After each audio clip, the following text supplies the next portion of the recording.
नमस्कार साथियों, जैसा कि आपने पिछले वीडियो में देखा कि फौजदारी प्रक्रिया कैसे होती है, उसमें फौजदारी में अपन एक पहली प्रक्रिया जिसमें चालान पेश होता है उसके बारे में अपन ने चर्चा की थी। आज अपन करेंगे जिसमें चालान पेश नहीं हो, एफआईआर पेश की जाती है कोर्ट में, उसकी प्रोसीडिंग क्या होगी उसके बारे में आज अपन बात करेंगे।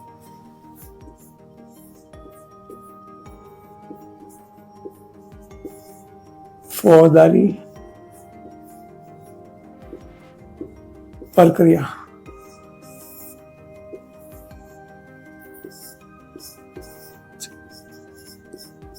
चालान और एक में एफआईआर पेश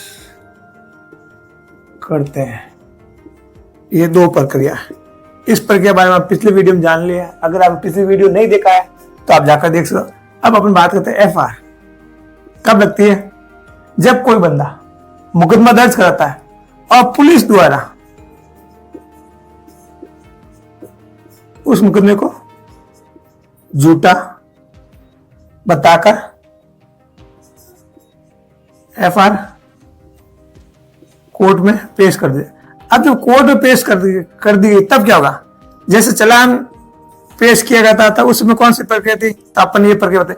अब उसके बाद में क्या होगा, पुलिस दो प्रकार से एफआईआर लगाती है, एक तो झूठा और एक सिविल का समझकर एफआईआर लगा देती है। सिविल का एफआईआर लगा 99% एफआईआर लगने के बाद में खुलना बहुत मुश्किल काम होता है। एक चीज बता दूं, जब भी आपके पास कोई क्लाइंट आता है तो आप क्लाइंट को कभी भी गारंटी नहीं लेनी अपने। अगर गारंटी ली तो आप फंस जाओगे। जब पुलिस कोर्ट में एफआईआर पेश करती है तो परिवादी को सूचना देगी।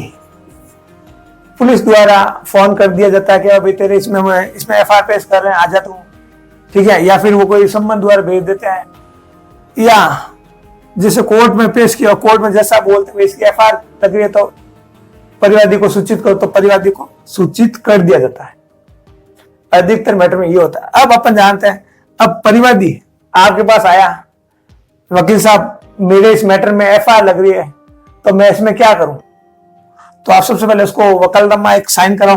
वकालतनामा साइन कराकर कोर्ट में जो एफआईआर पेश करिए वकालतनामा पेश करो, और पेश करो। जब एफआईआर पेश हो रही है तब आप तो भाई मैं इसको प्रोटेक्शन पेश करूंगा, ठीक है, प्रोटेक्शन पेश करूंगा। अब आप क्या करो, प्रोटेक्शन पेश करने में क्या होता है, आप उसकी एफआईआर की कॉपी लो, कॉपी लेकर पूरी चीज देकर प्रोटेक्स पेश करो। जब प्रोटेक्स पेश कर देते हो, प्रोटेक्स पेश करने के बाद में जैसा आपको लगता है कि हाँ भाई अब आ गया ना, तो गवाह पेश करो। और उस गवाह में कोई जीरे नहीं होगी, गवाह में सारे जैसा बोले। अब जैसा आपको लगता है कि हाँ भाई कि गवाह बिल्कुल सही है, और उसमें पर्सन ज्ञान लेने से पहले अभियुक्त को सूचना करनी पड़ती है। कोर्ट द्वारा अभियुक्त को सम्मन भेजकर या और के माध्यम से अभियुक्त को सूचित कर दिया जाता है कि भाई तेरी ये मैटर है, तेरे इस मैटर में पर्सन ज्ञान ले रहे हैं, अगर तुझे कुछ कहना है तो आकर कह दे। और वो बंदा आकर कुछ बोल सकता है, अपना वकील खड़ा करके कुछ भी कर सकता है। कोर्ट ये एफआईआर ने परिवादी को सूचना की,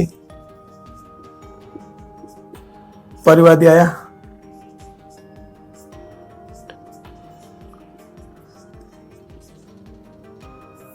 प्रोटेक्शन पेश करेगा। प्रोटेक्शन के बाद में अभियुक्त को सूचना फिर गवाह और फिर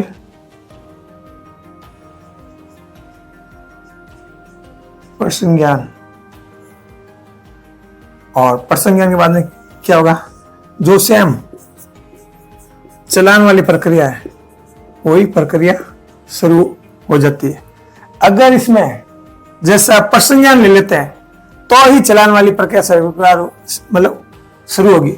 अगर इसमें कोर्ट को लगता है कि मुकदमा बिल्कुल झूठा है और बिल्कुल जो एफआईआर जो पेश की वो बिल्कुल एक्सेप्ट सही की है, तो कोर्ट एफआईआर को स्वीकार कर लेगा। स्वीकार करने वाले कुछ नहीं होगा।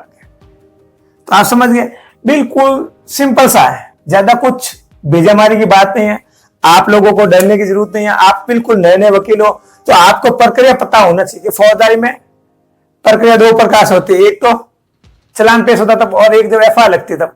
एफआईआर भी दो प्रकार से पुलिस वाले लगा सकते हैं। एक तो झूठा मुकदमा किसी ने किया तो उसमें एफआईआर लग जाएगी, और एक सिविल नेचर का मुकदमा। और सिविल नेचर का मुकदमा क्या होता है, कई बार पैसों का लेन देन होता है या प्रॉपर्टी का लेन देन होता है, तो वो सारे मैटर सिविल में आ जाते हैं। ये तो हो गया। अब एफआईआर पेश होने वाला आपको क्या करना है, प्रोटेक्शन पेश करनी है। अब प्रोटेक्शन पेश करने बाद में कोर्ट में जब आप प्रोटेक्शन पेश करते हो तो कोर्ट उसमें प्रसंज्ञान लेगी। प्रसंज्ञान लेने से पहले आजकल अभियुक्त को सूचना देनी जरूरी है। अभियुक्त को सूचना देगा, अभियुक्त अपने वकील खड़ा कर सकता है, अभियुक्त जो भी कुछ कहना चाहता है कह सकता है। उसके बाद में जब गवाह हो जाते हैं, सारा गवाह होने के बाद में प्रसंज्ञान ले लिया जाता है। और प्रसंज्ञान लेने के बाद में हाँ भाई प्रसंज्ञान ले लिया जाता है, तब तो फिर कोर्ट में जो चलाने वाली प्रक्रिया वो चलाने वाली प्रक्रिया ऐसे चलेगी। आपको कोई भी फुल डाउट हो तो आप मुझे कमेंट बॉक्स में बता सकते हो, और आपका किस पे वीडियो था वो मुझे आप कमेंट में पूछ सकते हो। अभी तक आपने हमारा YouTube channel digital advocate academy को ज्वाइन नहीं किया है तो सब्सक्राइब बटन दबाओ और ज्वाइन करो। इसी के साथ जय हिंद, वंदे मातरम।